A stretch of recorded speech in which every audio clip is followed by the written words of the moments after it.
어제 대한예수교 장로회 통합 측 총회 소식 보도했는데요. 같은 날 개회한 대한예수교 장로회 합동 측 역시 교단 사상 첫 온라인 총회로 개회됐습니다. 다뤄진 주요 안건과 주요 과제들을 주영희 앵커가 전합니다.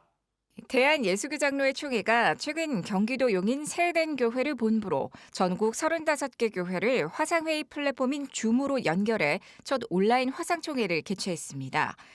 방역수칙을 따라 교회별 QR코드로 출석 체크를 실시하고 오후 2시 개회된 총회에선 신임 임원회 선출 등의 절차가 진행됐습니다.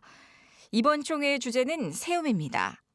김종준 직전 총회장은 이날 설교에서 지난 104회 총회를 노회, 납골당 등을 포함한 여러 문제 회복의 장으로 평가하고 제105회 총회를 위해 지혜를 모으자고 전했습니다. 또 하나님은 시대마다 사람을 통해 뜻을 이루신다며 105회 총회 임원들이 하나님의 도구로 쓰임받길 바란다고 밝혔습니다. 바울 왕이나 엘리 제사장이나 가룟 유다처럼 오히려 폐기 처분 당한 사람들도 많이 있습니다.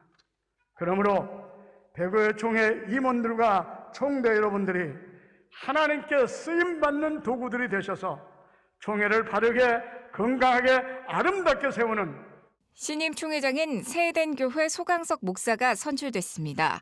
소강석 신임 총회장은 개혁주의 신학과 신앙 바로 세우기, 코로나19 극복 대응사역팀 신설, 신속 정보 전달을 위한 유튜브 채널 개설 등을 우선 추진하겠다는 포부를 밝혔습니다.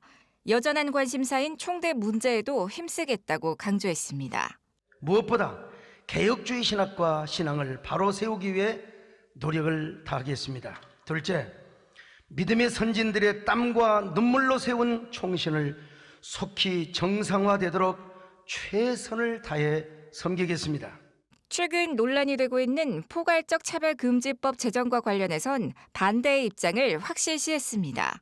동성애 반대 운동을 주도하였으며 종교인 과세를 전략적으로 대처하였을 뿐만 아니라 포괄적 차별금지법을 막는 일에 최선두에 섰습니다. 그런데 개교의 목회자로서는 한계가 있다는 사실을 절감하고 또 절감하였습니다. 그러나 저는 이제 명실상부한 한국교회 장자교단의 합동교단의 총회장으로서 한국교회 전체를 세우는 일에도 앞장을 서겠습니다. 목사 부총회장인 단독 입후보한 울산 대암교회 백광식 목사가 서기와 회계에는 서울 성산교회 김한성 목사와 수원 풍성한교회 박성만 장로가 각각 선출됐습니다. 주요 이슈였던 여성 강도권 안수는 모두 불가하다는 의견으로 짧게 보고됐으며 동성애를 토대로 형성된 퀴어 신학을 추종하거나 가르치는 단체는 이단으로 간주해야 한다고 보고됐습니다.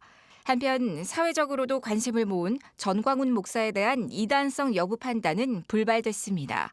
그간 4박 5일 일정으로 열렸던 총회가 하루 만에 치러지면서 특별위원회와 상설위원회 보고는 서면으로 받기로 결의됐습니다.